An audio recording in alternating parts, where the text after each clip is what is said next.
इसका एक पर्सपेक्टिव बिल्कुल ये चेंज ज़रूरी भी है, आहिस्ता आहिस्ता करके ये चेंज आ रहा है, लेकिन इससे पहले इस चेंज के बारे में बात, ये मेरा पॉइंट ऑफ व्यू इसलिए भी नहीं होती थी क्योंकि एज़ पर जो फॉर्मर यूएस सेक्रेटरी है, स्टेट सेक्रेटरी जॉन केरी, उनके मुताबिक Obama said no, Bush said no, Biden said no to Netanyahu. अगर वो ये काम पहले कर लेते तो शायद ये चेंज बहुत पहले आ चुका होता। सिंस डोनाल्ड ट्रंप साहब ने ये काम जो है वो इतनी अच्छे तरीके से किया है कि अब अमेरिकी अवाम को वो जो काफ़ी देर से लावा पकड़ा था, अब वो बाहर उबलना शुरू हो गया है।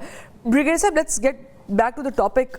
मैं चाह ही रही थी क्योंकि ये ग्लोबल समूद पे बात करना बहुत ज़रूरी है। राय ये भी खबर दे रहे हैं कि as per Israeli media, state media, कि डिपोर्ट करना भी शुरू कर दिया है उन्होंने लोगों को, लेकिन ये हर बार ऐसे ही होगा जब भी फुटेला जाएगा, जब तक कोई कानून बाकायदा तौर पर असरअंदाज नहीं होता।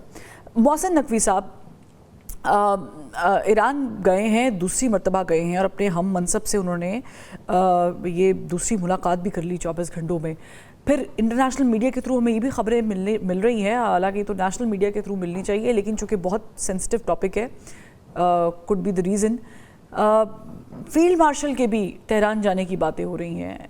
आप समझ रहे हैं कि कुछ बहुत करीब है या बनने के या टूटने के?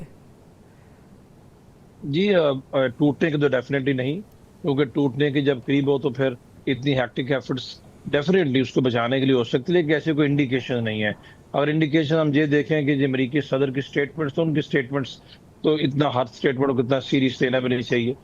वो सुबह कुछ कहते हैं, शाम को कुछ कहते हैं, लेकिन बहुत सारी इंडिकेटर्स ये बताते हैं कि बड़ी सीरियस डिस्कशंस न सिर्फ हो रही हैं बल्कि मे बी फाइनल राउंड में। और पाकिस्तान के वज़ीर दाखिला हैं तो वज़ीर दाखिला, लेकिन उनके जो नेक्सेस हैं ईरानियन क़यादत के साथ फॉर ऑब्वियस रीजंस, उसकी वजह से वो पिछले एक हफ्ते के दौरान 2 दफ़ा तेहरान गए हैं और उन्होंने वहाँ पर न सिर्फ उनके वज़ीर ख़ारिजा बल्कि उनकी क़यादत से भी तफसीली बातचीत की है, कोई नोक पलक ठीक करने के लिए जो मुजवज़ा पीस प्लान है इनके और अमेरिका के दरमियान।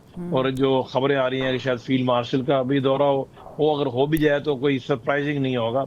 साथ साथ पाकिस्तान ने चीन को ऑन बोर्ड रखा हुआ है। चीन ने आज भी पाकिस्तान के एफर्ट्स की बड़ी हमायत की है, अप्रिशिएट किया है।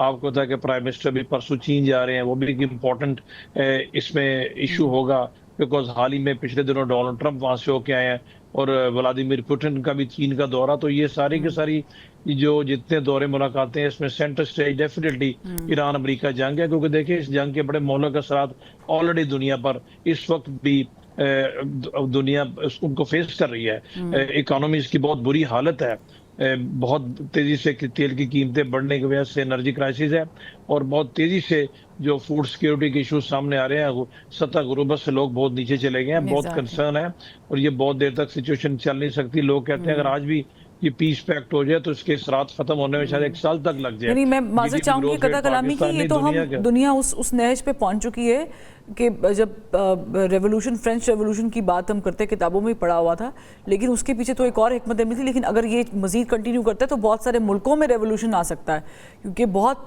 बुरे हालात खास करके थर्ड वर्ल्ड कंट्रीज में हो रहे हैं।